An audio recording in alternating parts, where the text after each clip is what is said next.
All right, good afternoon, everybody. Thank you, Joey. First of all, I want to let everyone know that I am honored that you came to my class, and teaching here at FDIC is awesome. Every year, this is about the fifth year we've been teaching here. It gets better every year. My name is Mike Posner. I'm a captain from Miami-Dade Fire Rescue. Been there for 24 years. Today we're going to talk about house fires. One size does not fit all. I'll be referring back to the title of this because of the way that things have changed since 25 years ago. What we're going to talk about here, this class is going to be geared towards arrival-based assignments as opposed to departments that have pre-standing orders where a first truck comes in and does one thing, second engine does this. So we're going to talk about it based on that. And it's also geared towards departments that have smaller resources.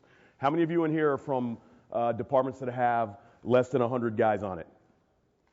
Okay, so this is perfect for you guys. And how many of you are in here from departments with over 100? Okay, that's good. So we're going to talk about the ones that have departments with limited resources. And an engine company can function as a truck company can function as an engine company. Where I come from, we have quints. It's not uncommon to have a ladder truck pull up on a fire and another ladder truck right behind them. The first ladder truck pulls a line off and the other ladder truck catches a hydrant. Very common. We have rescues where I come from, or ambulances. How many of you work for departments that have an ambulance/rescue with cross-trained guys on them that are firefighters as well? Okay, so you understand when I refer to rescue, I'm actually not talking about the heavy rescues like in the Northeast and some of the other departments. I'm talking about a rescue or ambulance. I'll try to remind you if I use that. What are we going to talk about today? We're going to go over size-up factors, considerations, when does size-up start, importance of doing a 360 or a walk-around. We're going to get into fire attack, location, appropriate hose lines. We'll get a little bit into the proactive driver, and we're going to talk about attached garage fires. We're also going to talk about searching, primary search, size up for that, importance of staying building oriented for your safety. We'll talk a little bit about VES, or the new term they're using, VEIS, vent, ventilate, isolate, and search. And we're going to hit a little bit on PPE. All right. How have houses changed in the last 10, 15 years? How many guys in here have been on 20 years or more? Okay, a few of you. How have the houses changed from 25 years ago? What are some of the things? Just holler some stuff out. Construction. What kind of construction do we have that we're dealing with nowadays? Lightweight construction. That's our biggest enemy, right? Very important. How about size of houses? Are they bigger? Of course they're bigger. They're bigger. The construction is different. Lot sizes. In some instances, we have, 5 houses on a half an acre. Where I come from back in Palm Beach, there's homes that have 2, 5, 10 acres, which creates some other problems that we're going to discuss. Okay? What I'm trying to get you guys to do in here is to think outside the box. The days of pulling up to a house fire and it being the 2,200 square foot ranch home on a slab, and our biggest decision was to jump off the truck, and we had to go, do we pull the 150 or the 200, and we're going in the front door. That's how it was in the old days. Things have changed now. The size of the homes, all the stuff we just talked about. So I want you to start thinking outside of the box as we go along here. And you're always going to want to have different plans of action. You're going to need a plan A, you're going to need a plan B, because if you don't, I can guarantee you'll need it. All right? This is old homes from where I'm from. This is what we're dealing with nowadays. It's not just where I'm from in the Southeast. Here's some old Northeastern homes. Okay? I don't know what that stuff is. This is what they're dealing with now in the Northeast. The big McMansions. It's happening here in the Midwest. Okay? And this is what they have to deal with. All of this is that new lightweight construction. Just take a look at this couple-minute video, and this is going to clarify some stuff also. This is what firefighters in Leesburg saw when they pulled up on Seton Court this morning. They didn't have a chance to try and save this house. It is believed to have started on the outside and spread up into the attic. Firefighters in Loudoun County and across the country say this is often typical of the fires they see in newer homes built over the last 2 decades. This is what is considered lightweight construction. Lightweight construction that we're seeing now is made of lighter materials. Loudon Fire Marshal Keith Brower says the lumber supporting the roof and floors in the newer homes are connected with plates that separate quickly in a fire. The floors collapse, the roofs collapse at a greater speed than in the past. An hour earlier this morning, firefighters were at a fire in this Leesburg home 2 miles away. It is of older construction, built in the late 60s or early 70s. While this fire started on the inside, it too spread up into the attic. In older construction, the fire is typically going to stay in the room of origin for a longer amount of time.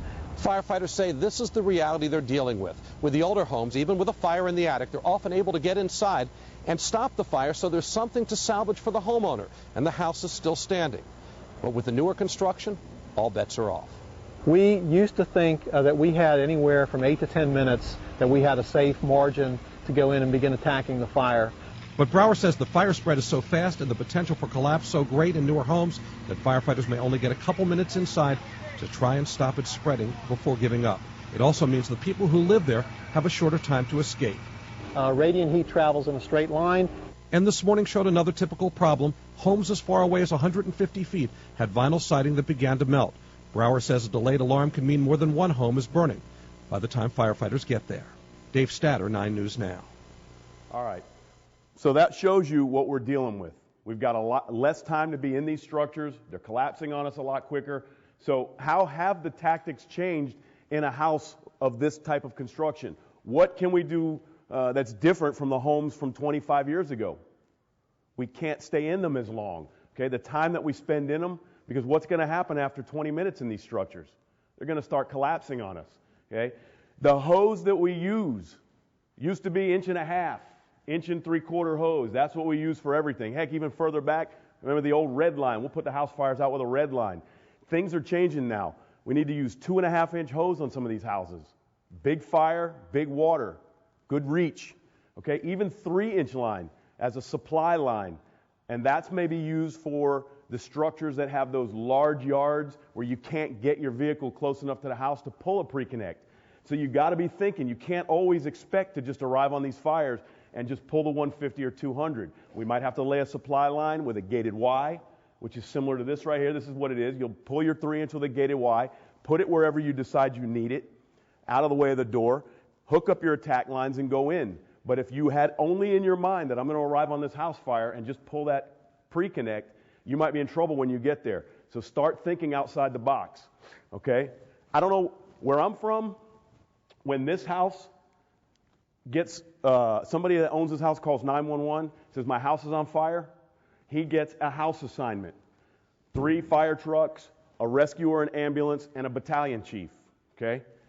If this guy calls 911 and says his house is on fire, guess what he gets? The same thing. 3 fire trucks, a rescue truck, and a chief. Now, do you think that's the appropriate assignment to send a 20,000 square foot house as opposed to the 1,800 square foot house?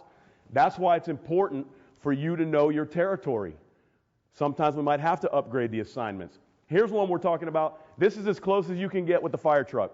For whatever reason, the driveway is blocked, can't get it in, so can't pull a pre-connect, it's not going to reach the house.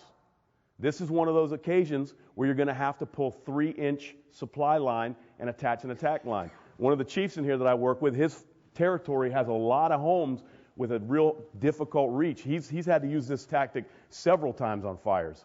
They train on it all the time, so his guys are ready for it. Okay? Thanks to my friend Paul Coombs for allowing me to use some of these in here. This is showing you that the way we used to do it isn't always the right way, okay? Putting in bad habits. How many of you have heard on the fire ground or the guys in the station tell you, but that's how we've always done it, right? It's got to change. Things are changing, construction's changing, resources are changing, so it's critical that we get out of the old bad habits and start thinking outside the box. Remember, all houses are not created equal. One size does not fit all. All right, here's just another reminder about lightweight construction, what can happen. So you may want to reach back and listen to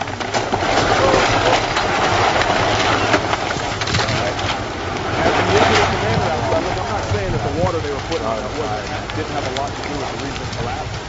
But after a certain amount of time, which when your dispatchers and your give you your incident times, your incident commanders need to be paying attention to this because it may be time to pull out of the house, or this may happen, and we end up with trapped and dead firefighters. Okay? Size up. Where are you from? Delaware. Delaware? What's your name? Jeff. Jeff. When do you think size up begins? As soon as the call comes in. Everybody agree with them? I like that. As soon as the call comes in, I agree. I would actually back it up a little bit further. Let's go back to when you come on duty in the morning, 7 a.m., you walked in the station, you're looking for Jim and John, your guys, they called out sick. And these two guys you've never seen walk in the station. You don't know who they are. You need to size these guys up. Hey, I don't know you. How long have you been on the department? What kind of certifications do you have? This guy might be a USAR tech from the military, a paramedic. He may be your new go-to guy. So size up really can start early in the morning, right when you get to the station. How many of you do tool assignments in the morning? Tool assignments is a size up, okay? Pick the guy that's going to be doing the forcible entry. Who's going to be my nozzle guy? So I agree, but maybe a little earlier. But let's fast forward now to the scene. When we get to the scene, who's responsible for doing size up? Excellent. That's the answer. A lot of times we hear, well, it's the officer's job. It is the officer's job, and ultimately it's going to fall on him to get on the radio and say something. But you as the firefighters on the back, you as the driver, it is your responsibility at all times to be paying attention to something. And if you see something that your officer doesn't, please let him know. So it's everybody's job. Everybody's responsible for it. What information can you get from your size up when the call gets dispatched? You're laying in bed, all right? It's 2 o'clock in the morning. Are you going to learn anything from the dispatch? Like what? Call it out. Size building, excellent. Okay, how about time of day? That's the first thing. You're laying in bed, it's 2 o'clock in the morning, the tones go off. First thing you know, you were sleeping, it's the middle of the night, and the next words out of her mouth are, attention, house fire. Are you sizing that up right there? It's 2 a.m., dispatched on a house fire. What do you think is going to be your priorities right away? Life safety. Let's switch it around a little bit. Change the words to 2 a.m. Attention, school fire. Did your priorities change at all? Of course they did. What is it that we're thinking we might have to deal with now at a school fire? Life safety? Probably not. How about access and egress problems? Multiple fires, arson. So you're seeing how size up works way before you get to the call. Just when you get the information from it, you're going to find out what the structure type is. The importance of listening to the assignment. Why is it important to listen? Because you get dispatch. Engine 1, house fire. With engine 1, engine 4, engine 5, rescue 2. And you go, wait a minute, where's engine 2 and 3? They always respond on house fires with me. They're on another assignment. What's that telling you as the officer and the driver? What are you thinking now? I got delayed resources coming. My tactics, everything might change right now. Right? I might have been thinking I was fighting this fire with tank water. Now I might be having to think about catching a hydrant. So keep in mind, listen to the assignment. Really important. Guys, horrible trend in the fire service right now. Vehicle accidents. We have got to drive to these calls safe.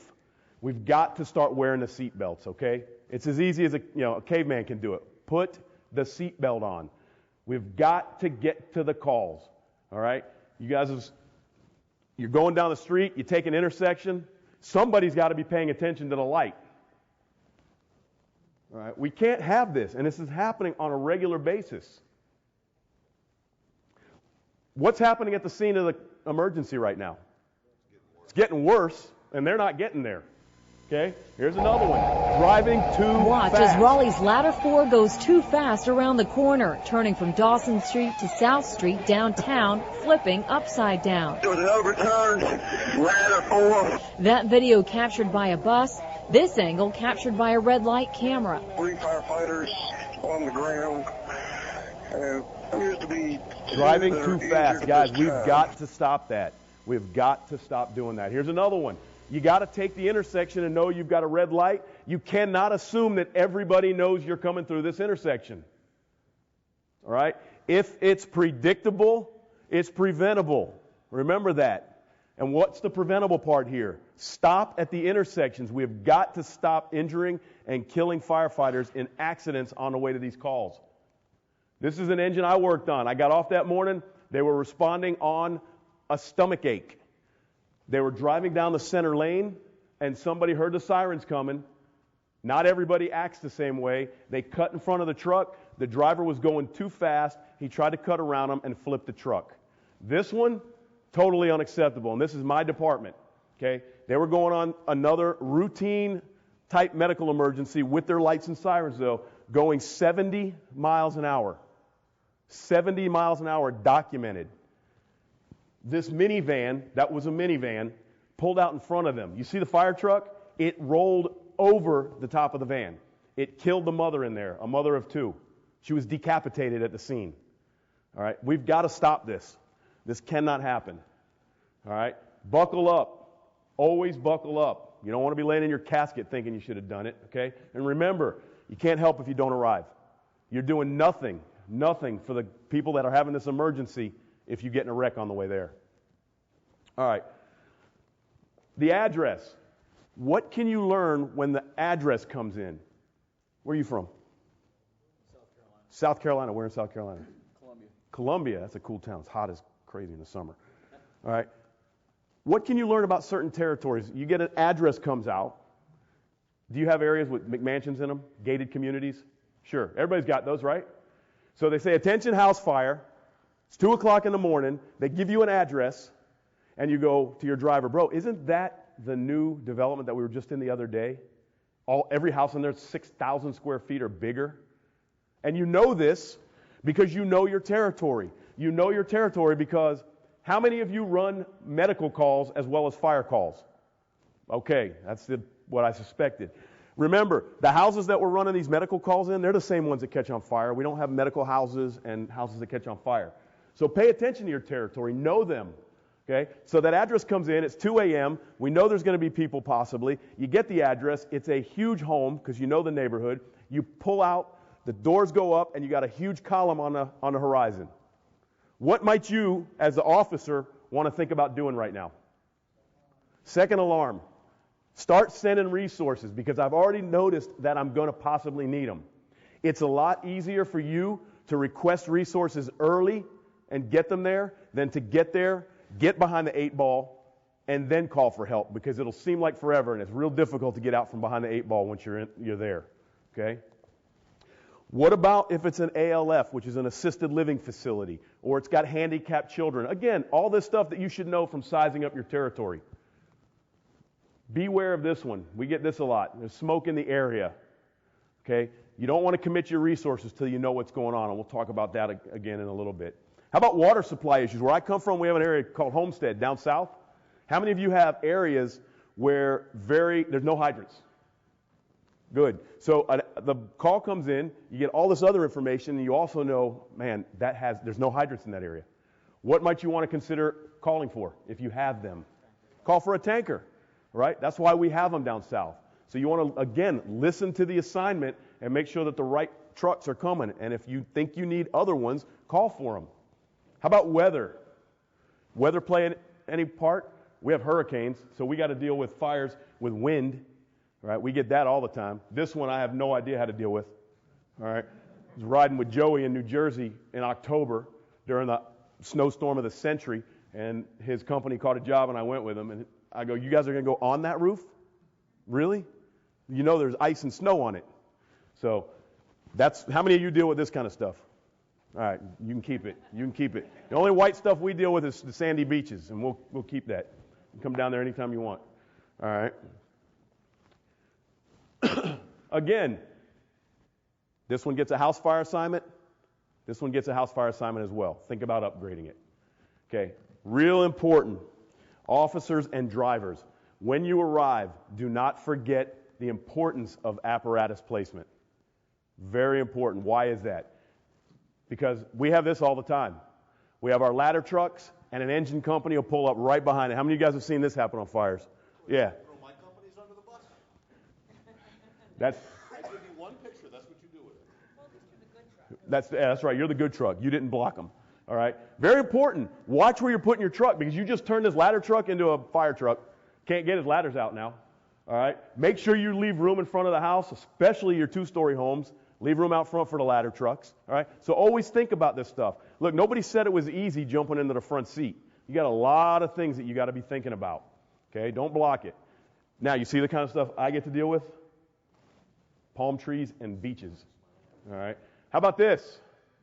Be careful, drivers. Before you put your ladder up on a fire call, look, even if you're checking the truck out at the station, this was at the station that they see every day, and they put it up. And look how good he was. He put it right between the power lines.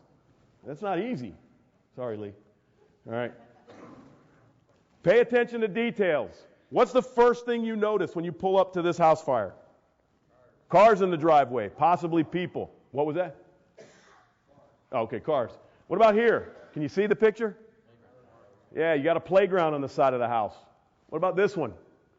It's hard to tell. Those are wheelchairs. You got to be looking at all this stuff. Things change when you see these things. Okay? This is a big one. This is all over the country. Economic times the way they are. How many of you got this in your neighborhood? Yeah, vacant homes. Look for signs of vacant homes. Overgrown grass, for sale signs. Look at the windows. Maybe there's no window treatments in there, and you can see through the house.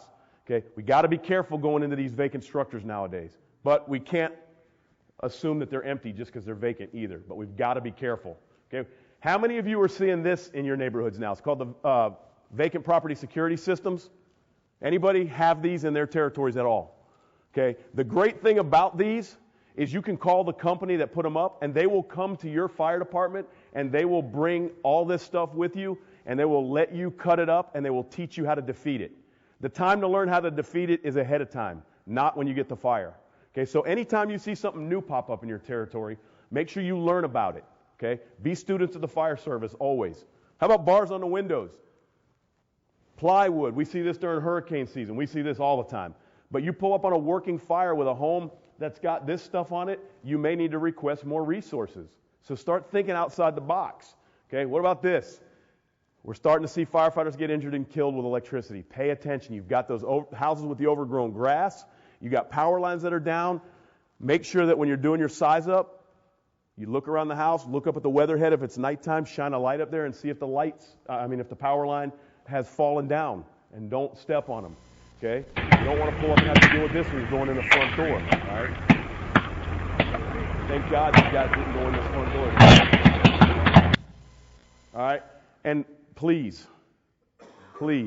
we are firemen. We are not supermen. Okay? We have bunker gear, not costumes of steel. Don't do things like this, guys. Let the power company handle this. This is a very lucky company. Reached it with a pipe pole. Assume those wires are live. That's not our job. Okay? Electricity and complacency connect, and that's the problem we got. All right. What about the conditions when you now arrive on the fire? Read the smoke. Anybody take Dave's class, Dave Dawson's class? Great class. Learn to read the smoke. You learn a lot of stuff in your size up there. Okay? Look at the flames. When you do your radio report, you got to paint a good picture, but you've got to step back as the first arriving unit and look at the whole situation. Okay? I'm going to show you a video now. I'm going to go out on a limb and say most of you have seen it. If you've seen it, please just be quiet till it's over. Okay? And we'll take it from there. I'll show you a 1-minute video clip in which I'm going to have you do a count. With an audience this size, it's a very interesting phenomenon. Here's what it looks like. Okay, so there's 6 students, 3 white shirts, 3 black shirts. There's 2 basketballs. They're passing them back and forth. Your task is to count the number of passes in 1 minute between the white-shirted students. Number of passes, they're going to be moving around, so it's complex. I wanted to show it to you. Number of passes by the white-shirted students in 1 minute. Those of you that have seen this, don't blurt out the answer, but it's a very interesting effect where it turns out there's a gender differences on attention to this kind of detail with a lot of action going on. I won't tell you which gender is more accurate than the other, but we'll see at the end. Okay, so here we go.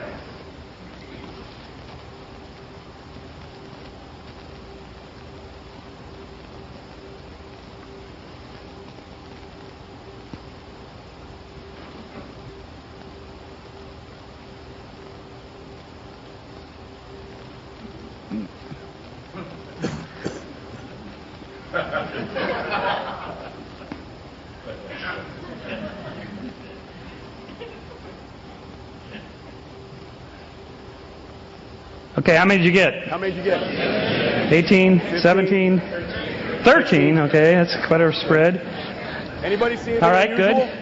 Anybody see anything Raise your hand unusual? if Show you of saw hands, something anything really unusual in this tape. About Tell half the of you. truth, 'cause I never So let me did show the it to you first again. time. Okay, watch. This time, don't count the passes. You're just watching globally what this looks like.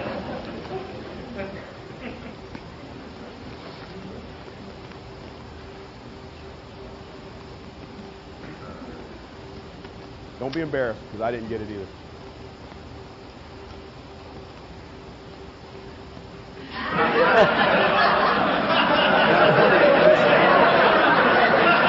All right, kind of funny that you missed a gorilla walking through the middle of what you were tasked to do. Simply asked to count the ball bounces between the white shirts. What did you have? You had tunnel vision. You had tunnel vision because you were asked to do a task, and instead of stepping back and looking at it from a whole or globally, you focused on that. Take a look at this fire video, and I'm sure most of you have seen this one, but now look at it as an incident commander. Step back and tell me how many gorillas walked through this fire scene.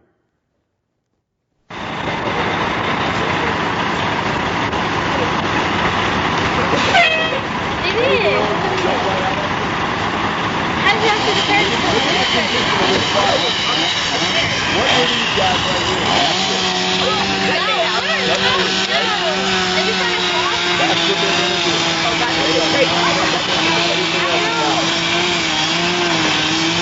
You understand what's happening? Watch the condition. How many meters of egress do you have on this side? One. Hey, listen, we're doing their job. We're doing their job. We're not going to take anything else. Almost because I was playing with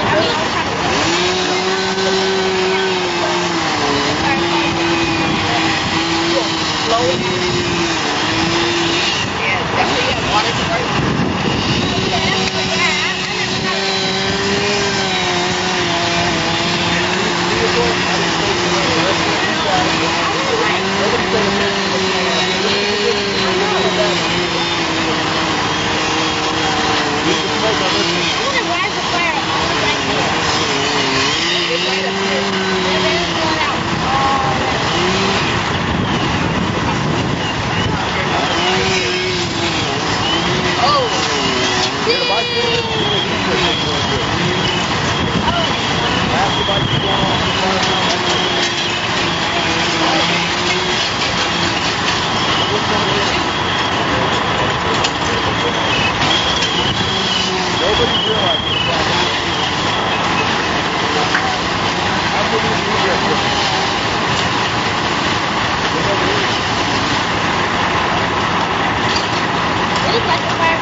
These guys got really lucky.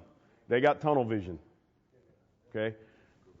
There were gorillas walking all over that fire ground, and nobody was watching them. Nobody was paying attention for them. Again, everybody's responsible for the safety of all of us on this scene. Somebody needed to look up and tell these guys, hey, it's time to get off that roof. Or somebody should have at least thrown a secondary means of egress up. Everybody assumed somebody else would do it. Everybody assumed this guy was watching them. We can't let that happen, guys. Remember when you arrive, calm down. We did not create the emergency. We're there to fix it. And we can't fix it if we're freaking out and losing our mind. Andy Frederick said it best. The garbage man does not get excited when he turns the corner and sees garbage. You shouldn't get excited either. Expect fire on every run. Don't freak out when you turn the corner and the building's on fire. That's why they sent you there, okay? You guys, size up. In my department, we got a lot of young officers now, very young, with a lack of fire experience. They were on the ambulance or the rescue, and they get put on the fire truck when they get promoted. How many of you have heard Cole was wealth, Wallace was hot, all those 13, 9, all these size ups? I can't remember all of those, and I got a bunch of years. How many of you guys can remember what all of those letters stand for? We like this one. We use the 5-point size up. It goes by the word below. The B is the type of building you've got. E, extent and location of your fire. The L is for the life hazard in the home. The O is the type of occupancy, and the W is the water supply. And the water supply I'm talking about is whether you're going to need to catch a hydrant, whether you can fight this fire with tank water, or whether you're going to need to catch a well, something to that effect. That's what the W stands for. So using this below, let's size this home up. Where are you guys from? Help me out here. Iowa? Okay. Looking at this house, what kind of building do you think this is? Yeah, single-story residential, right? Possibly. What's the extent and the location of the fire in this house? Do we know? Not really. Does everybody agree? Can't really tell where the fire is. There's smoke everywhere. What about, is there any life hazard here? Excellent. You're paying attention. You look, there's cars in the driveway.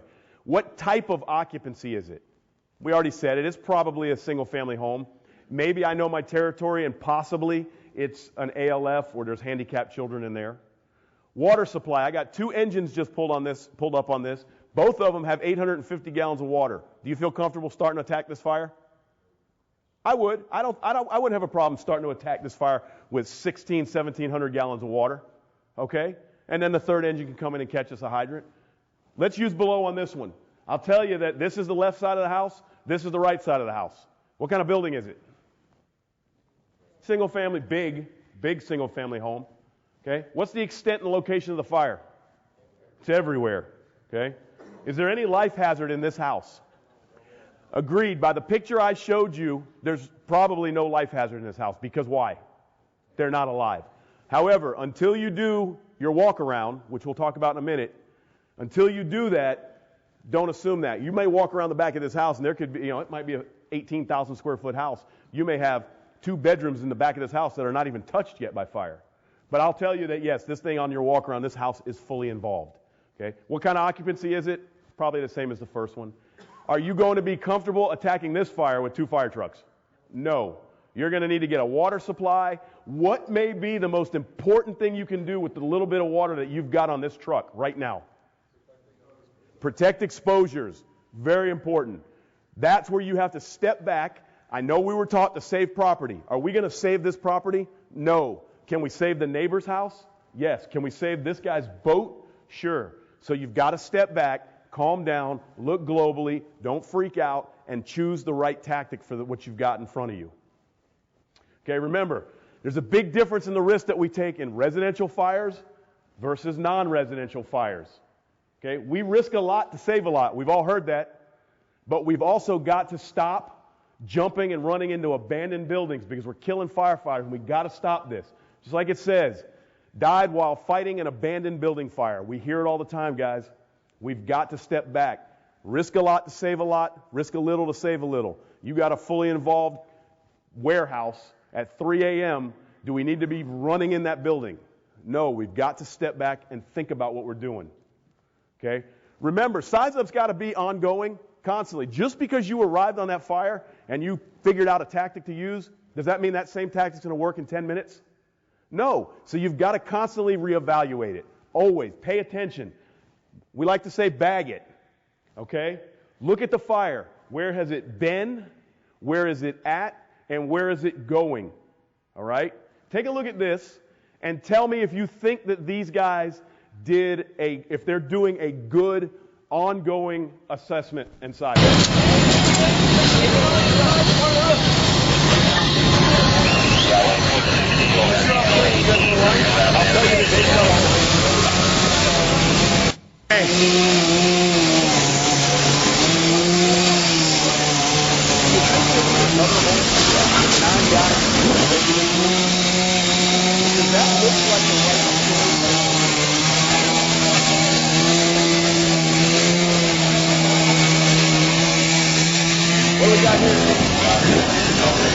hats, paying attention to that.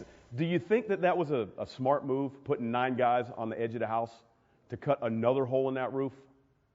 That they did not do an ongoing assessment on that, okay?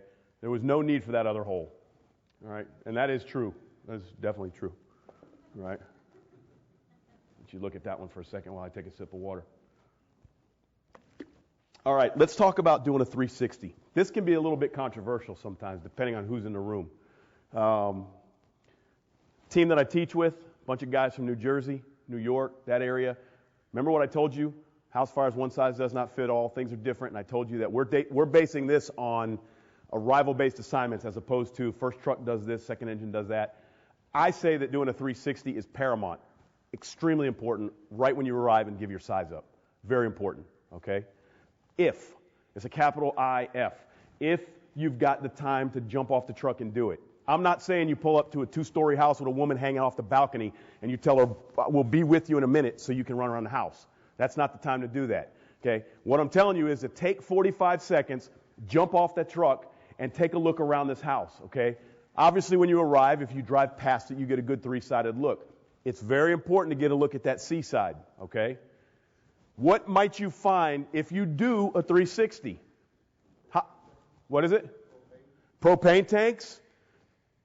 Fire somewhere else, right? Might find a fire somewhere else. You might actually find the location of the fire, okay? How about an easier means of egress or ingress, okay? Hazards we talked about. Could just be an exterior fire from what you're at, and you just go around back and put it out, okay? Bars on the windows, that a big one? Sure. And again, remember, guys, please watch for the power lines when you're doing your 360. They come off the weatherhead real easy. It doesn't take much for that aluminum clip to melt and the line falls down. All right, so when you do that 360 and it's nighttime, shine it up there at the weatherhead and see if the power line's still attached. What do you notice about this when you pull up? Anything strike you unusual? Does that look a little high?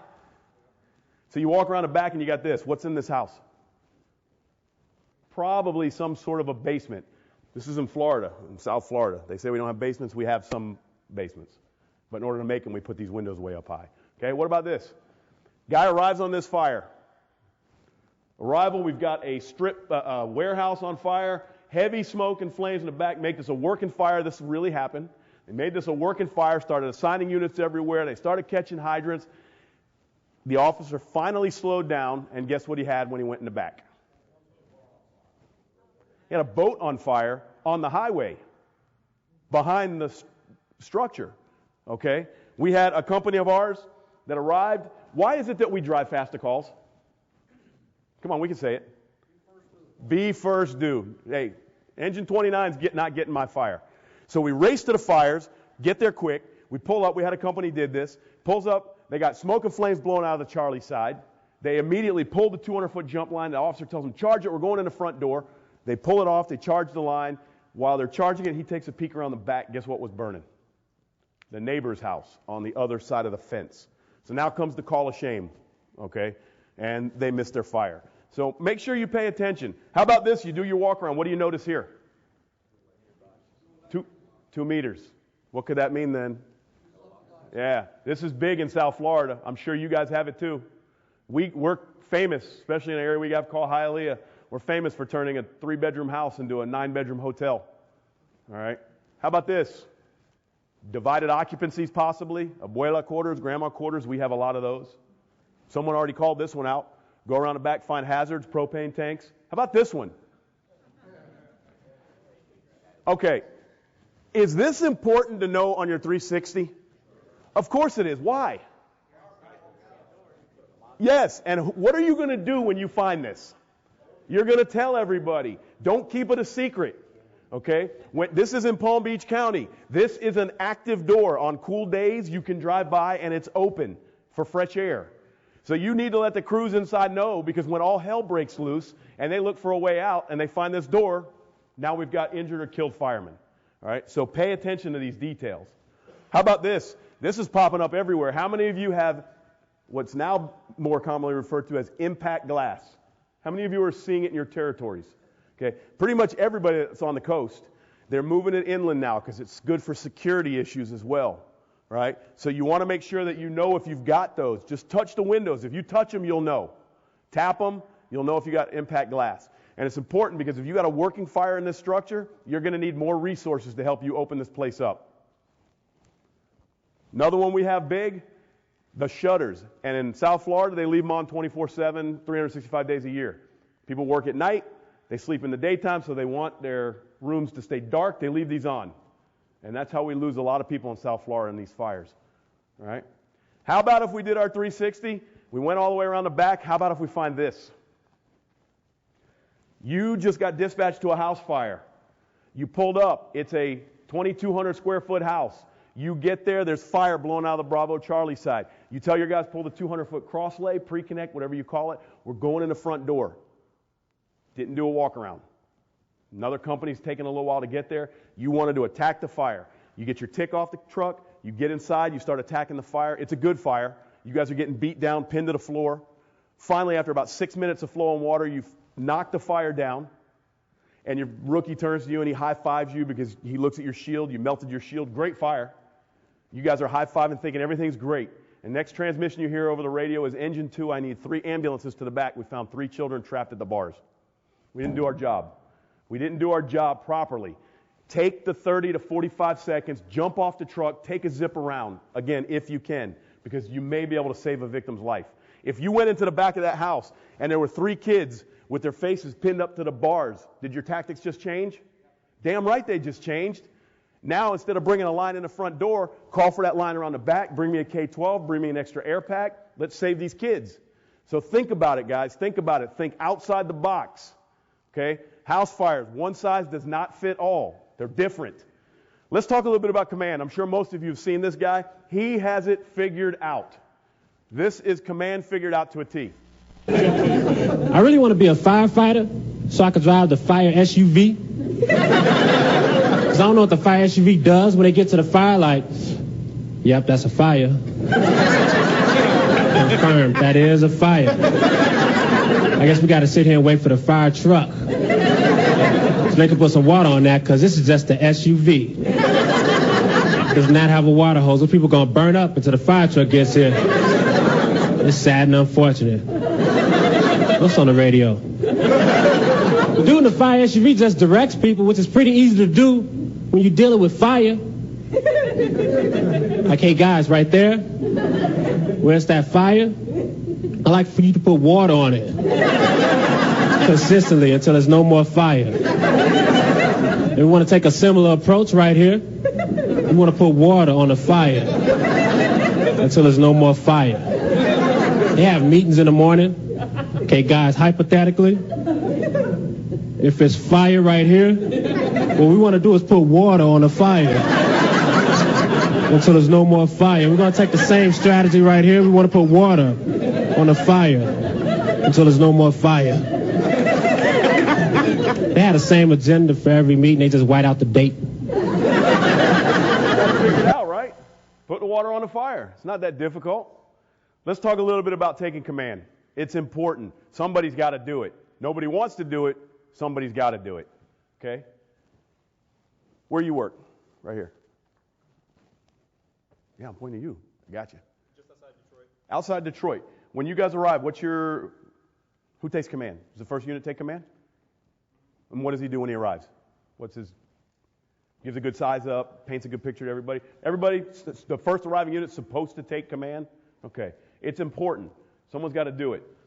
Give pre-arrival instructions.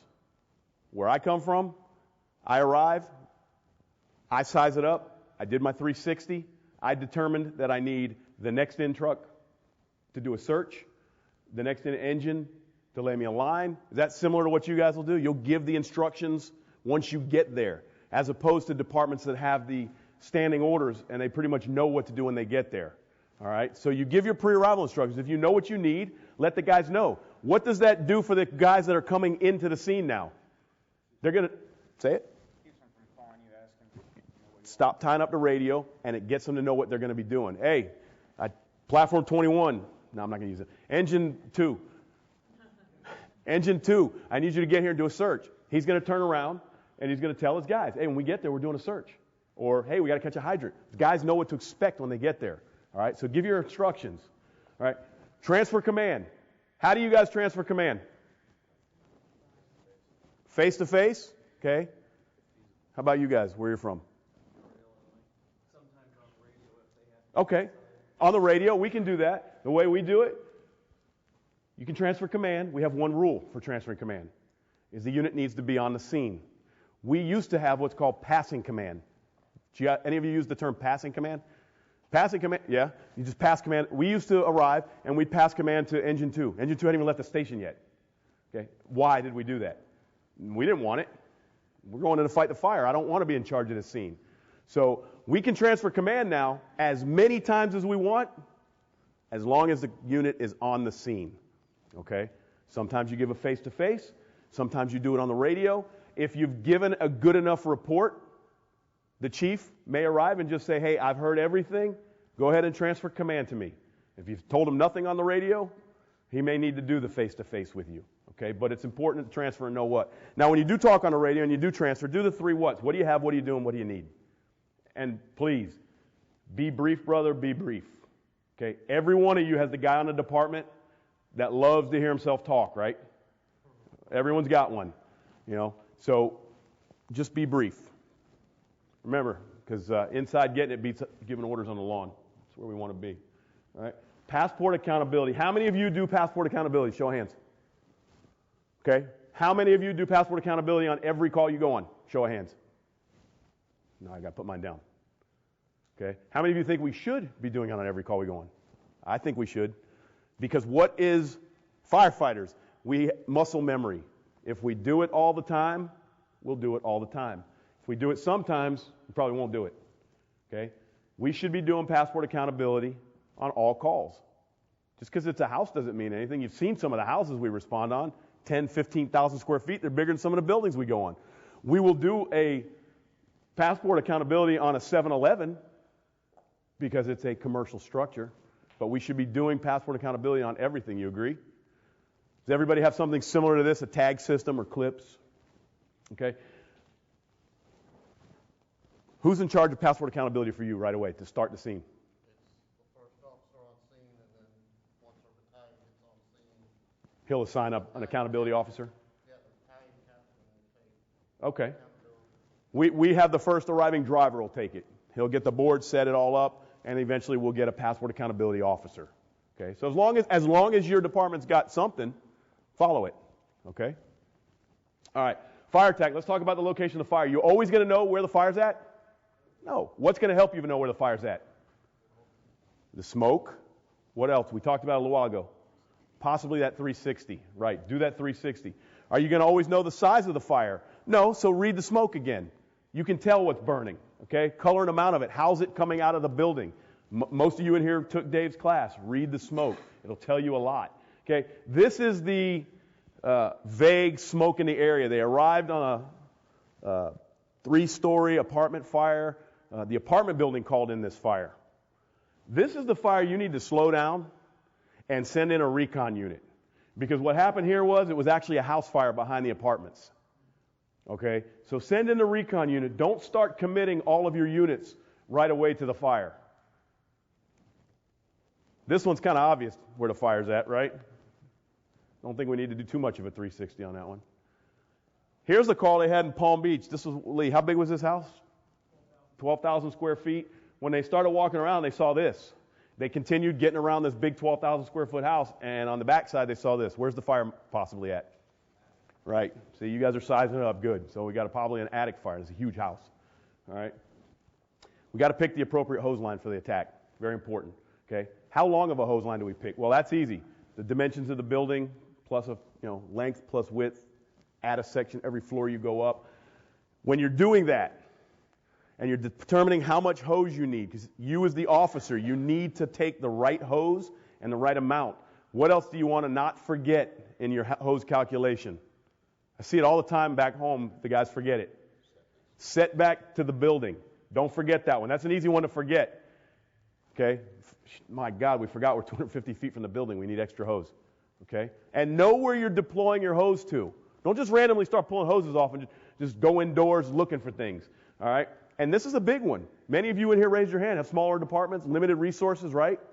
Make sure you know how many firefighters it's going to take before you start telling your guys to, hey, I need you guys to take a 2.5-inch line, charge it. I want you to go up to the second floor. And you got 2 guys. All right? Think about what you're telling them to do and make sure you've got the resources for the task. All right? John Norman said this the best. The key to successful hose line selection. Look at the situation briefly before you take any hose off the truck. Make sure the line stretched is appropriate for the task. And then when you do put that line into operation, the ultimate destination of the hose is going to have the greatest effect on the fire. If you put this hose in the wrong place, it's going to have a detrimental outcome to you or the citizens. So make sure you know where you're putting it, okay? The job's not as easy as the guy said in the beginning, just put water on the fire, right? We all know that. Here's one of those homes you can't get close. Can I attack this fire with a pre-connect? I could, but there's a problem. I can't get to it. So this is one of those awkward ones where, yeah, it's a tiny little house and all I need is a 150-foot pre-connect. Oh, my God, I got to take into account the setback. Don't forget the setback. You pull a pre-connect here, you're in trouble. All right? Don't forget the basics. Don't charge the hose till it's out of the bed. All right? Because it's going to have detrimental effects possibly. All right? Get it out of the hose bed before you charge it. Who needs to make sure that's out before it's charged? The driver, before he pulls that handle, make sure it's out of the bed. Even something as simple as that is going to give you a critical problem. All right? Ensure that your hose is not caught under gates and doors. All right? What do we have now? We have a hose clamp. This one, be careful. A lot of people, Joey, you referred to it in your class a little while ago. Stretching dry into a building, there's no problem if you, as the first arriving officer, did your size up and realize you can go ahead and stretch dry into the building. Make sure you open the doors and keep them open, because as soon as you call for water, if somebody let that door close, all we got is a hose clamp. That's all we got. Okay? And the cops are always in the way. Right? Good point. All right? Make sure to have at least 50 feet working length pulled to the entrance before you charge it. Okay? At least 50 feet. Now, you may need more, but 50 feet will get you into most of the average size homes once you get to the door into the structure to put fire out. But if you need more, then that's a decision you're going to have to make on your size up. All right? Bleed and flow the line. The driver needs to set his pressures and get that right. That's a very basic task that we forget all the time. Don't crowd the nozzle. Put personnel at the door and corners. You've got to have mules. You got to have mules on corners, on landings. If you don't, it's going to make your job difficult moving that hose. The doorman is a critical position. Everybody agree? Critical position. What does he do? He advances and withdraws the line for you. He removes kinks. He watches for changing conditions that are not seen on the inside. That's the one where the officer inside tells you, interior to command, it looks like we got the fire knocked down, and your doorman sees fire venting through the roof. He speaks up. Listen, Cap, I don't think you guys got it knocked down. It's vented through the roof now. Conditions seem to get better inside. That's why it's his job. And he's also a bouncer. Keep people out. Back home, we get the 1,800 square foot house fire. Every truck that arrives on the scene bunkers out, puts their air on, and runs in the house. Why? Got to get our gear smelling like fire, right? That way they can hang it back up on the truck. The guys come in the morning and relieve them, and they open the doors. They go, you guys had a fire, didn't you? Yeah, we did. We don't need 16 people in a little house, okay? Tiny little house. This doorman, when he got here, his job is to watch this smoke. When they got there, the smoke was right here. 6 minutes into the fire, this is what he sees. You think maybe he needs to let his officer inside know? Okay? I think it's very important. That's why this guy right here cannot be the rookie. Can't be the rookie. Rookie needs to be with the officer. This needs to be a guy that's got some experience. Nobody wants to do this, but that's where the guy with experience goes. Okay? Don't forget the basics on this one, guys. If you got a hose line, use the hose. There's an alarming trend going on right now in the fire service. Firemen are being injured and killed in flashovers. That's not the alarming trend. The problem is that they all are being found with charged hoses in their hand. Should you be getting injured and killed with a charged hose line in your hand in these situations? No. And I give you a theory. How many of you have been to flashover training in your career? Okay? You go to flashover training, and it's a can, right? 25 feet long, 10 feet high, 10 feet wide. And how many people do they put in there? Many is paid, right? Get everybody in a flashover can. Get it all lit up. Everybody gets down there in like ducks, and they tell everybody, okay, let's go ahead and watch now, everybody. Watch how the smoke's, the layers, the smoke's coming down, and you're going to start seeing the fingers go across the roof. All right? It starts going across. They tell the back guy, go ahead and vent. They open the vent. Fire comes rolling over their heads. All right. They tell the nozzle guy to do what? Pencil it. Psst, psst. Why are they telling him to pencil it? So everybody gets a chance on the nozzle, because if we open it and cool the environment, what's going to happen? We're putting the fire out. Then what? The 9 guys behind you don't get a chance. Okay? You've got to make sure if you're teaching something like that, you explain it better, because now that officer leaves flashover training, okay, and he hasn't had a fire in 8 months. They get banged out for a fire. They pull up. They got a 2-story, 3,900 square foot house, heavy smoke. Your officer, he does everything right. He even decides we're going to take a 2.5-inch hose in this fire. They pull it in. They go through the front door. They get in about 15 feet. They can't see a thing. It's pitch black. The officer starts to panic a little bit. It's hot. He's burning 6 feet off the ground. Burning. He goes, wait a minute. What did I learn? Oh, you know what? These are conditions of a flashover impending. I remember that from class. I need to either cool it down or ventilate it or get the hell out. So he tells his nozzle man to do what? Pencil it. If he's unlucky enough, he'll maybe cool it off enough for them to go where? Deeper into the house. And then what happens? It flashes, and they're 40 feet in the house, and we have dead firemen on a charged hose line. We've got to stop allowing this to happen to our firefighters. Okay? We've got to read conditions, ongoing size up. We've got to stop these things from occurring. So when you got that charged hose line, the only thing that's going to work in that situation is to cool it off. Cool the environment. You've got to open it. What kind of house did I tell you he was in? Who remembers? 2-story, 24-foot vaulted ceilings. If he's burning 6 feet off the ground, what the hell's going on up here? It's got to be cooled off. All right? So remember that. Use your hose line. What about ventilation? When do we do this? It's done in conjunction with who? Fire attack, right? We don't just randomly go out and break windows, right? It's got to be done with command, with fire attack, because we don't want to end up with the wrong outcome. How do we properly ventilate a window when we ventilate it? Well, it depends. Sometimes you might just be taking the top off to go ahead and clear it out. But when you've been told to go ahead and take a window out, make sure you take the glass out entirely, right? You guys have all been on that fire? Well, at least I know I have been back home. You go in the back of the house, and there's windows that got little holes busted in them. All the windows. It looks like the building was vandalized. We call it vandalation, okay? If you're going to ventilate the window, ventilate the window. Take the whole damn window out. And then what? Make a door out of it. Take the screen out, take the blinds out, make sure nothing's behind it, because we're turning it into an exit for smoke and an exit for you if you need it. All right? And if that window's on the second floor, what do we want to do?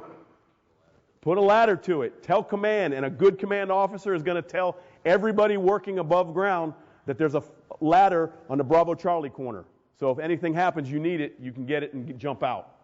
All right, let's take a look at what happens if you have uncoordinated ventilation. You cannot just freelance ventilate. You can't walk around the house and just start breaking windows out because you're bored. Yeah, I know. Look, this guy came in. Yep, there's the fire. Confirm that is the fire. Put some water on it. Should I walk back and talk to command? Nope. I got a better idea. I'm just going to break windows out.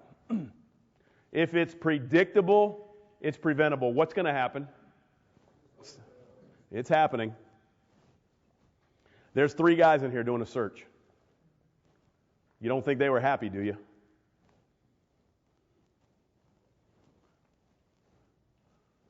And we pretty much have an idea what's going to happen right here, right? And he's having a bad day. All right, we knew that was going to happen. All right, if that doesn't wake you up to ventilation on a fire and doing it without, just doing it randomly, maybe this one will help a little bit right here. This is back in Florida in Osceola County. It was a training burn. This is the training burn that's responsible for us in Florida conforming to NFPA 1403. Training burn, 2 guys inside, and one of the firefighters decides to randomly take windows out while guys are inside training. Okay? Nobody told him to do this. He just chose to do this on his own.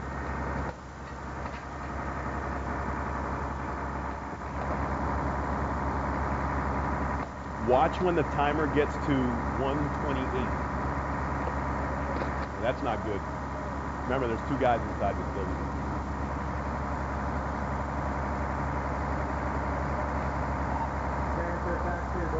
Pay attention right around here at 128.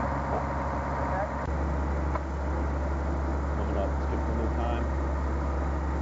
Coming up. Real close. Right there. Anybody notice what just went by the window right there? It's a hand. That was one of the firefighters that got caught in the room that flashed, and he was looking for a way out. Killed both of them on a training burn. That's got to stop.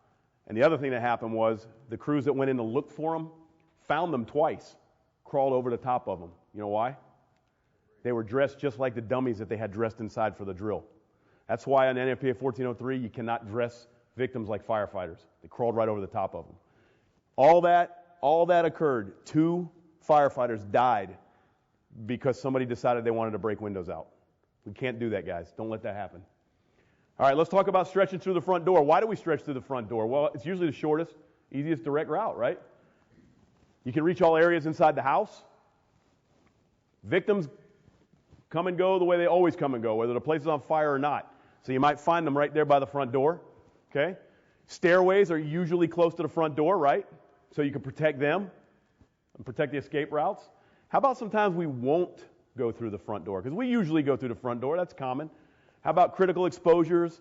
You got a roof collapse on the porch, mobile homes, heavy wind, which we talked about. All right, here's the porch on fire. You going to go in the front door here? Probably not. Or maybe knock it down. It depends. But that whole front of the house was fully involved. And on the 360, they realized that the back was not. Heavy wind, they had no choice but to go in the front door, even though they didn't want to because their backside was on the water. Collier's Mansion. How many of you guys have seen these? You open the front door and you can't even get in. We've seen guys go on fires like this and actually attempt to crawl over this with their attack line. Okay, this is disaster waiting to happen. Okay, here's another controversial one. Interior versus exterior attack. Don't be afraid to direct a stream through a window that's already vented, okay? If you're having security, if you're having access issues. I can't get in. There's a massive forcible entry issue going on, and I've got a fire raging inside this house, okay? And the fire's already vented the window by itself. You can put some water on the fire from the outside. I'm not telling you to be outstanding firemen. Not at all. All I'm telling you to do is control the situation. Use a straight stream if you use fog nozzles, or better yet, use a smooth bore. Because if you put water on the fire, water will not push the fire through the house. It's been tested. NIST has conducted many tests. Air pushes fire, not water. I will prove my point. Watch this next video, okay? Very important. Stockton, California. There's a forcible entry problem at the front door.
sit there and just let the fire burn while you spend 6 minutes trying to get in. Because then by the time you get the door open, you may not be able to go inside. All right, let's talk about the proactive driver. He needs to view the building the same way as the officer does. They're connected. It's his right-hand man, right? Very important. He knows the truck inside and out. That is his responsibility. He's got great pride in his truck. At least I hope your driver's got great pride in his truck. Okay, take care of that truck.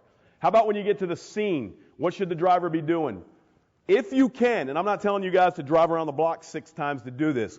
If you know your addresses and you know how they fall, if you can pull up and put the pump panel on the side of the fire, it's a lot better for your driver. Because what can he do then? He can monitor the house. The fire's over here. I'm working with my pump panel, and I can see what's going on. If the pump panel's on the other side, and he's not listening to his radio, now the officer wants water, and he can't even wave at him. The officer's got to run all the way to the other side of the truck and get him. So if you can, put the pump panel on the side of the fire. But again, not at the expense of 3 minutes driving through the neighborhood. Assist in pulling the first line. Make sure it gets pulled completely so we don't have the hose bed charged. All right? His job is to get a continuous water supply. Driver's busy. Okay? Stretch a backup line. Once everything's done, get that backup line stretched so when what breaks loose, all he's got to do is go, command, there's a backup line pulled, you just need to send a crew to pick it up. All right? Ladders. Driver's job is never done, guys. Never done. We don't ever want to see the driver just standing there watching you guys. 2-story house, if the driver's standing there like this, there better be ladders up. I know a chief in here right now, or 2 of them, will chew their drivers out if those ladders aren't put up. Get the ladders up. As soon as one firefighter steps in a building that's multiple floors, get a ladder to them in case something happens. If it's dark, set up lights. Set the lights up for the guys for safety. Okay? And this is the tough one. Track all your tools. It's your truck. A lot of drivers take great pride in this anyway. They want to make sure they get their stuff back. Okay? A good driver is never finished. There's always something to do. Let's talk a little bit about RIT, or Rick. Okay? Important. They should be monitoring the radio en route. Most people, you've been assigned the RIT team. You know that's what you're going to be doing when you get there. Listen to the radio. Listen to where companies are working. When you get there, do a face-to-face with command. See what it is that he needs, what he wants. This is important. If you're the RIT team, do your own size up. You need to take a walk around this building and look for stuff. Look for access and egress. Very important. You're the RIT team. You're going to need to get in there, okay, when these guys call a mayday. Pay attention to safety issues. Very important. Get a good location, set up your equipment, and always listen to the radio because you get some stuff. You know where the crews are operating, and you can also tell by the way that their voices are and how they're talking on the radio. You can tell right away. You can start paying attention. Go, guys, listen up to this company. They sound like they're in trouble already just by listening to the radio. So it's important. Make sure you monitor that. And this is the most important one. Be ready if deployed. This is not the time. Just because you were assigned RIT doesn't mean you stand out on the yard and take pictures with the fire in the background, on the tools. You're supposed to be ready for these guys if they need you. Be proactive. Safe the building. You've all heard about safing the building, right? If it hasn't been done yet, if that driver didn't, throw some ground ladders up. Okay? Once you put them up, make sure they're not moved. Shut utilities down if it hasn't been done. Take bars off windows. Open doors for access and egress. If you think it's too much work for the RIT team to do this, maybe forcing doors, if you think they'll be too spent to do anything else, at least as the RIT team, get on a radio and tell command, we've got doors in the back. I need resources back here to open them. Okay? That's your job. Let's talk a little bit about attached garage fires. Does this look like a lot of people's garage? What do you see in here? Everything, right? There's gas can, pesticides. We all do it. We put everything we own in the garage, right? It's safe. It's the garage. It's just another room in the house, separated by a door. But we put stuff in here, okay? There's all kinds of stuff in here. And then they go up in the attic and they get particle board or plywood and they put it across the trusses and they make a storage space, right? I know for a fact they do this. This is my house, right? Sorry, babe. All right. Why is that a concern to us? Heavy load up on top. So now you got a heavy fire burner in there and we just wander in there. What's going to happen? That's going to collapse on top of us a lot easier with all of this load up on the top. We're all guilty of it. How about this? How many of you have this? They convert the garage to a bedroom, but they leave the garage door on there. No sign whatsoever. You pull up, you got a garage door down, you got smoke coming out, you go, I got a garage fire. You make a cut in the garage door and you find a 3-foot space. They enclose them, but they leave that little 3-foot space for the bicycles and stuff. That can be a problem. Garages are a nightmare. What about this? Ammunitions? Yeah. It's important to do your 360 on these fires. And again, I can't emphasize the power lines enough, guys.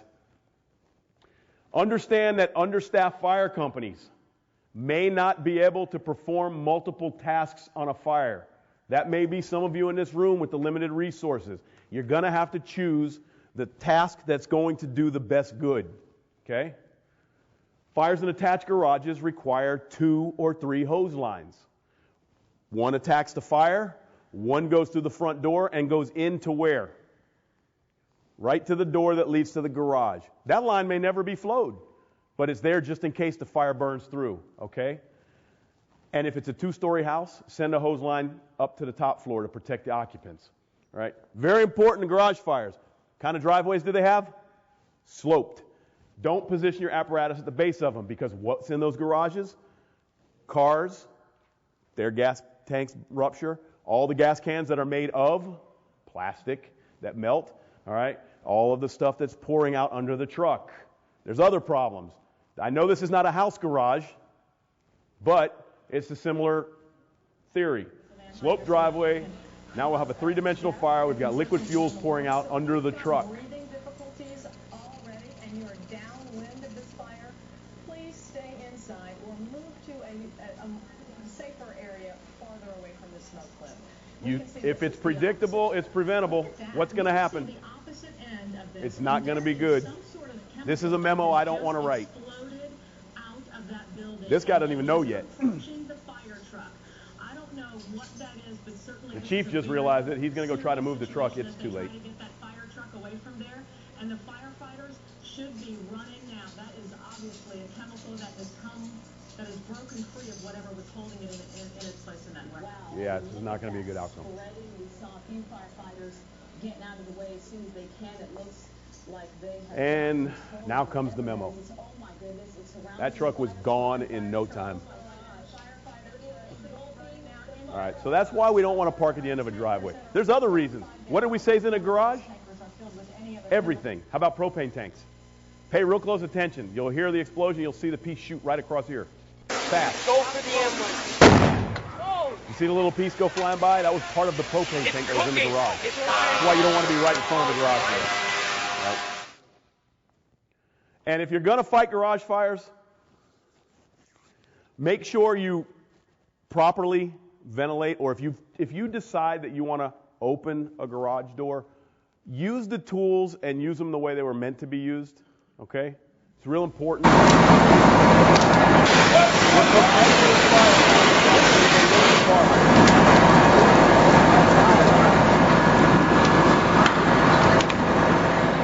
I got this.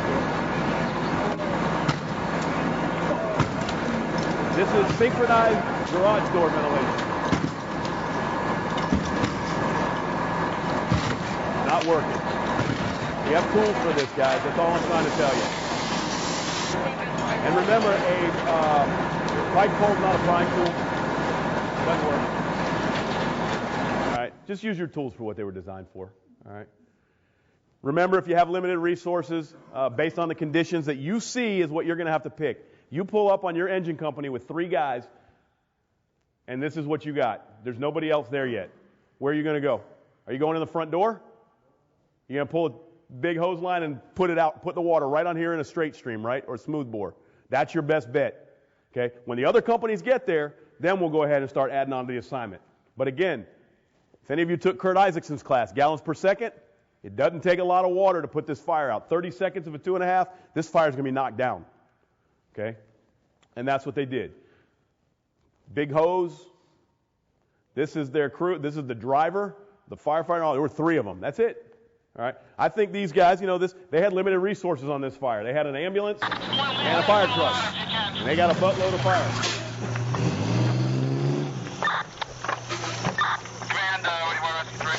Listen, they'll even tell them, move the truck up, don't leave it in the driveway. And all this stuff again.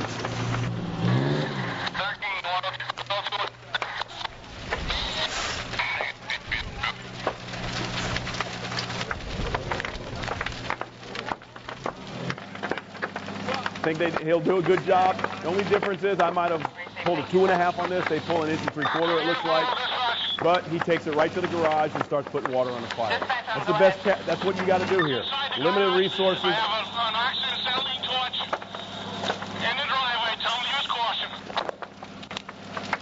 And then they put water on the fire. I didn't put the whole video up here, but he actually knocked it down pretty much by himself. And he had a propane tank in the garage here, and a acetylene tank in the truck right here. All right. Stretch the line to the garage. Second one stretch into the house. Unless, what about this situation? It hasn't vented through the garage, and there's a forcible entry problem to get into the garage. Now we might have to go into the house, right? And where are we taking this line? To the door that goes to the garage. The key thing to know here is that if you're going to go in and attack the fire from the garage in this situation where you can't open the garage door, make sure that you put a ventilation opening in the garage. You have to cut it somehow. Because if not, if you come in here and put water in and nobody's opened the garage up somewhere, where's all the heat and smoke going? It's going right back in the house, right over your head. So in that case, make sure you open it up. Okay, make sure the garage door is open and secured in that position. Use a roof hook. Use vice grips on the channel. If you don't have those, throw an axe or a Halligan at least. Because at least if the door comes down, it will stay up enough for a firefighter to crawl out of. You do not want this to happen. I know you've all probably seen this one.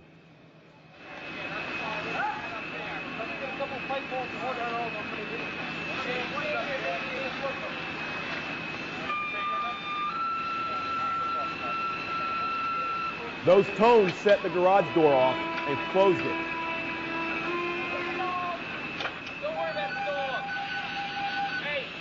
There's 2 guys in the garage and a dog.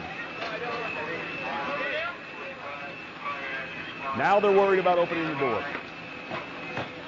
You hear the guys banging on the door on the inside? Screaming?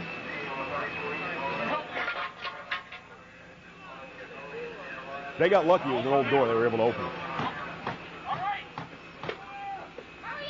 Let me out. They're screaming on the other. They're burning inside this garage. EMS took off after the Band-Aids.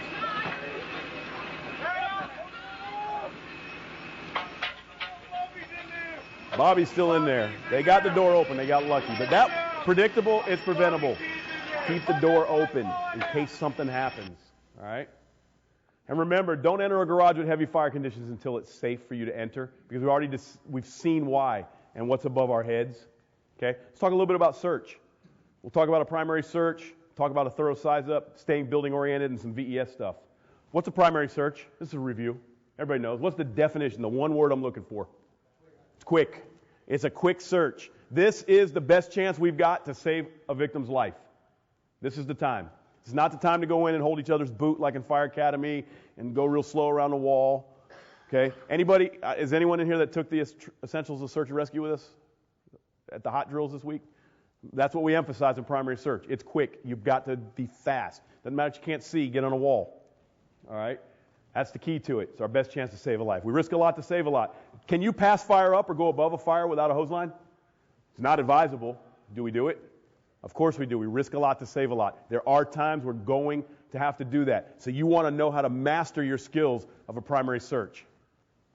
Use your tick. Don't forget your tick. But remember the basics, guys. You always want to use it, but you got to be ready in case it doesn't work. Okay? We have it at home. We do training exercises with our new officers. We put them in a building, and we will say, let me hold your camera. We'll take it and tell them your camera just broke. They freeze. They don't know what to do. They forget the basics. Don't forget your basics. Okay? This is important. We hit this in the primary search class. Communication is critical. Communication and orientation. Communication with you and your partner, and communication with command. Because if you are in a building searching an area, and then you move to another portion of the building, maybe the second floor, if you don't tell command where you're going, as far as he's concerned, what are you doing? Freelancing, right? And freelancing leads to duplication of effort. You got engine 2 went upstairs, they're searching, didn't tell command. Rescue 1 got here, the chief goes, I need the second floor searched. Go on up there. Rescue 1 gets up there, engine 2 goes, what are you doing here? We're searching the second floor. We've already done it. Wasted resource for the chief. Rescue 1 just wasted their time. Communicate to command where you're at all times and what you're doing. Okay? Make sure you bring tools with you. A water can, you can put a lot of water out. If you were in Kurt's class, 2.5 gallons will put out a lot of water, a lot of fire. Bring your tick, extra battery, radios. This is a big one. Forcible exit tools. Everybody calls them forcible entry tools, right? Back home, guys will force a door with a Halligan, right? And then they will leave the Halligan there to hold the door open. A Halligan makes an incredible door chock. A door chock does not make a good Halligan. Use the tools for what they were designed for. Have them with you. You get in there and you encounter a problem that you need to get out, you're going to want to have your tools. Do not leave them outside the building. Okay, what else do we talk about? We're going to size up the building, time of day, the location of victims, fire, means of access and egress, and the resources and experience of your crew. Do you have a different plan to search this building than this one? Do you need more resources? Yeah. It's all about the size up. Okay? Time of day. We used to always say victims are in the bedrooms at night, but in economic times the way that they are, with people working multiple shifts, multiple jobs, the bedrooms are occupied until proven otherwise at all times now. Okay? Where do victims go? Listen to the bystanders. If mom came out and said, my kid's in that top bedroom right up there when you go up the steps, the first bedroom to the right, listen to her. We don't always listen to bystanders. We don't ever want them to dictate our tactics, but that's a good time to listen to them. I know where my kid is. He's upstairs. He was in his bedroom. I couldn't get him. Humans are creatures of habit. Doesn't matter what's going on. When Mr. Smith wakes up on his 2-story house to go to work in the morning, he opens his bedroom door, walks out the foyer, down the steps, down the hallway, out the building. If his house catches on fire, even if he opens the door and there's fire in that living room, he's still going the same way. Don't forget to check in the normal means of egress for victims. And always, always check right behind the door. You've all heard the stories of the guy that got missed right behind the front door when they went in. Okay? Look at windows. Look at the stairwells, because people make it right to the stairwell. We already talked about it. Where do heat and gases go? Right up the steps. It catches them and they go down right at the top of the stairs. Good place to find victims. Okay? And kids, we know they go anywhere. Nothing's off limits for kids, so look everywhere. The location of the fire and the intensity of it's going to dictate your search. You're going to search closest to the fire and work your way out. Okay? Answer 3 questions. Where's the fire? Where's it going? And where are the occupants most likely to be? Okay? Remember, the way that you went in this house may not be the way that you're going to go out. You may go up the stairs, down the hallway, into the bedroom, you find a victim, you open the bedroom door, and guess what? The hallway's fully involved now. So we may not be going out that way. Look at the windows. Are there security bars on them? Is it impact glass? Remember, second floor windows throw ladders? And look at the windows during your size up. It might tell you what's behind them. What do you think might be behind these 2 windows? What does that look like? Exactly. It's probably stairway. It's that half landing. So you might have an idea. What about this one? Bathroom. See, simple little things that you're paying attention to, okay, that people take for granted and forget to do when they get there. Just look at things like this. Do you have enough resources? Okay. Does it really matter if you got a bunch of rookies on the truck or a bunch of veterans? Of course it does. It's going to dictate how you search. Okay. Stay oriented. Room orientation is absolutely paramount and critical. You have got to know where you are at all times, because when you have to call the Mayday, you need to tell the chief where you're at. Now, how can we do this? How do we stay room-oriented? What are some things we do? Flooring surfaces, the way doors swing. What if you find a wall and you call a Mayday, but you have no idea in the building where you are? Can you tell if you're on an exterior, interior wall? Yeah, pound on the wall a little bit. Things that you've got to constantly be doing. When you search a bedroom and you get to a window, if you think you're on the alpha side, take a peek out the window when you get to it. And you look and you go, there's a pool out here. Okay, I got disoriented. It's okay to get disoriented. Just get reoriented. Okay, very important to know where you're at all times. Floor plan, building profile, and always keep command advised of where you're at. Okay, if you see changing conditions, you were assigned to be the search group. Does that mean when you get to the top of the stairs on the second floor, if fire's venting out of the attic, that you just ignore it? I'm search group. Go do what I'm going to do. No, let command know, right? It's important. Quick, VES. It's aggressive. It's dangerous. Everybody agree? We've got to do a good size up before we VES a window. Everybody agree with that? Weigh the risk versus reward. I'm going to show you a video. You tell me what you think. That's not the window we're VESing. Do you think anyone's really in this window alive? I really don't have a problem. If he wants to take a look at the tick, look at this room. This I got a problem with. Listen.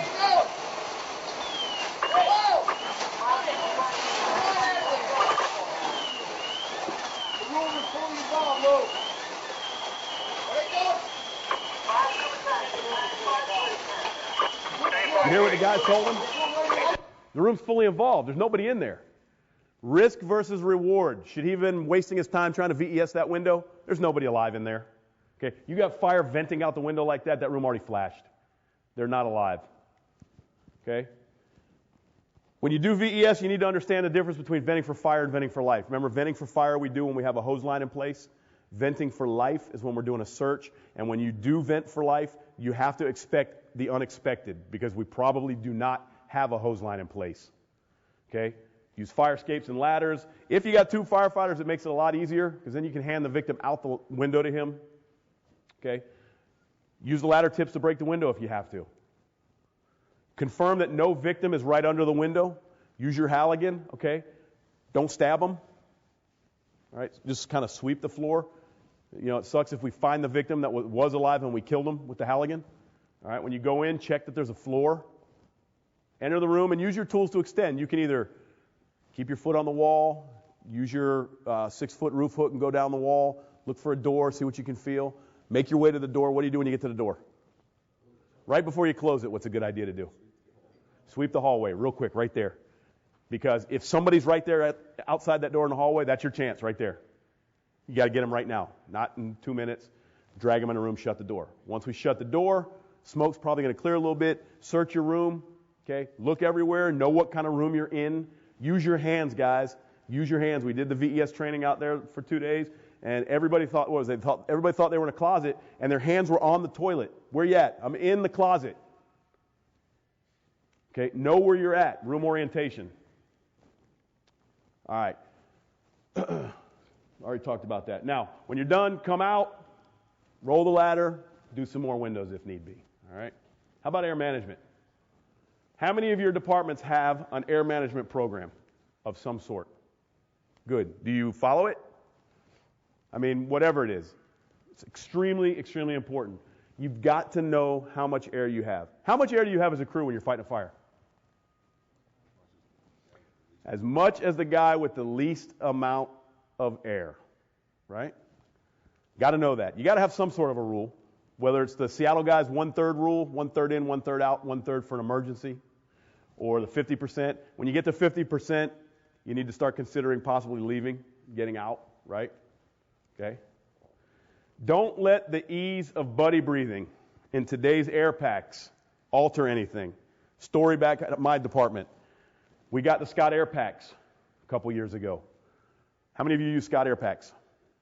How many of you have the ones with the EBSS and the dual EBSS? Okay, they're really easy to buddy breathe with, right?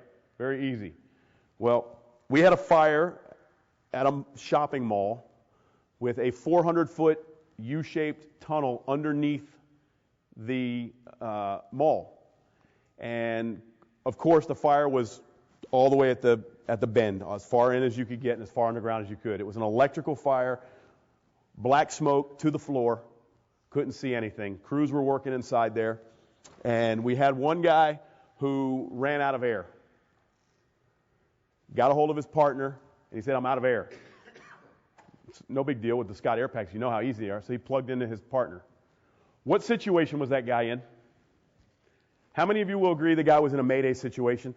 He ran out of air, 300 feet underground, zero visibility. Okay. I'll fast forward a minute. When we got to him after the fire, he told us he wasn't in a Mayday condition. Okay. So they're buddy breathing. No big deal. A couple minutes go by. The guy that was supplying him with air, he ran out of air. All right. Again, the guys didn't think anything of it. They went ahead and plugged in to the next guy. That firefighter did deploy the RIT team to him, refused to call a mayday. Why do we not call maydays as firefighters? I heard it.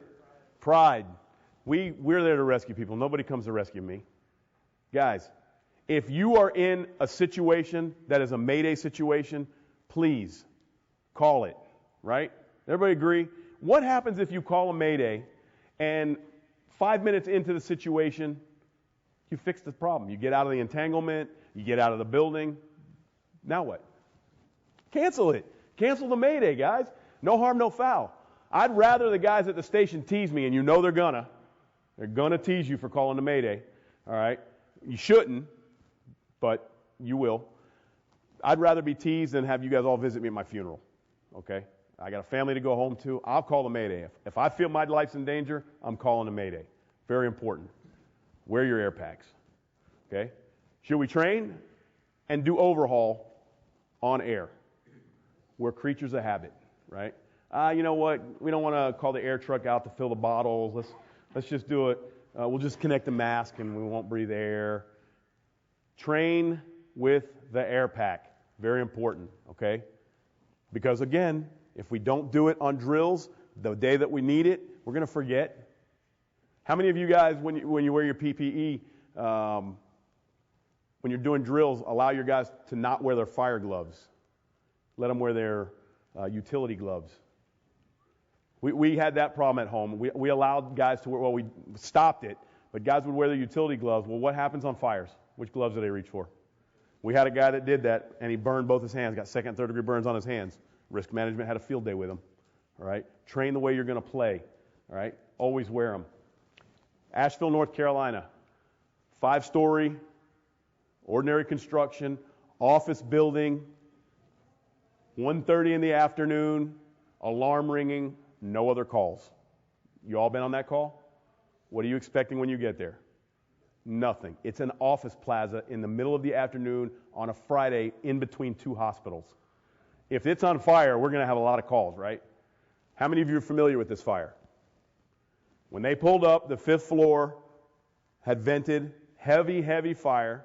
Okay, they had some other issues with standpipe connections. A little bit of tunnel vision got in the way, which we talked about. Somebody didn't step back. But listen to this transmission. Can you give me a rundown on who's in the building and who our RT is? Interior, all units stand by. Police stand by. We're going to take a window out. Everyone around the ladder needs to stand clear.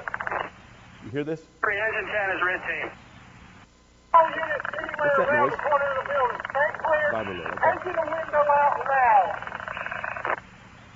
Band to interior, 201. How are we doing? Anything yet? Man, get to the hose line. And through the window because of heavy fire. We're trying to take out a different window. All right, don't run. Listen to what he says right here. You copy, don't run out of air up there. 201, you're on the wrong side of the building from where the ladder is. All right. They were on the 5th floor of a fire that had vented the windows, and they're actively venting windows and fighting fire. Should we be doing that with our vibro alert going off? No. And what did the chief tell him? Come on. You can't just tell him, hey, don't run out of air up there. What did he hear? Nothing. He heard the chief key the mic because we're not going to go. Somebody's got to step back and go, tell him what? Everybody whose vibro alert is going off, get out of the building now. Get out now. Okay? He ran out of air. One of the guys ran out of air, took his gear off, and nobody knows why.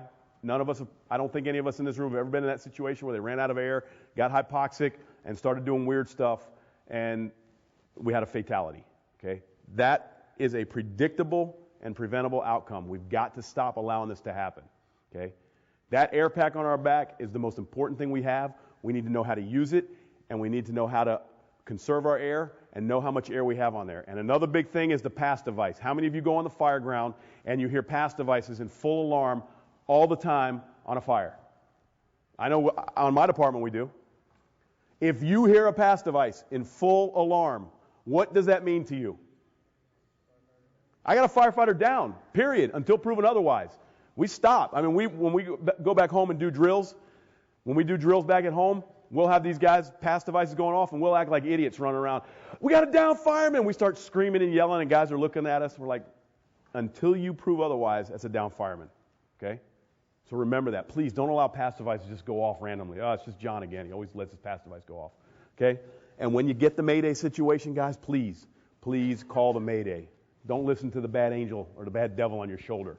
Always remember, wear all of your protective gear. All of it. Okay? All of your protective gear. Probably not a good idea, right?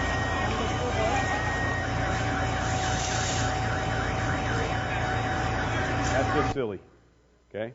And here, another one. When is the worst time of the fire? Overhaul. All these smokes and toxins and everything. And of course, none of us want to wear, come on, we've all been guilty of it sometime in our career. Not wearing a pack and breathing air during overhaul. It's not a big deal. Okay? No problem. And they're breathing all this stuff, and we don't know what we're breathing in. We got to stop this act. There's an evil thing going around in the fire service now. I think you're all familiar with it. The big C word. And we're all talking about it everywhere, cancer. You know, we're all retiring and getting all these weird cancers because we're doing stupid stuff like this. Okay? We got to stop this. Got to wear your air pack. You've got to protect yourself. All right? There's bad stuff in there. The smoke is just as dangerous as the fire. Please, guys, we have got to, if there's one message I can get to you, is be safe. Wear all of your gear. Wear it correctly. Don't do the things that we've seen in here, because there's something that's going on in the fire service other than the cancer that I personally am getting sick and tired of going to. And it's this. Sick and tired of it.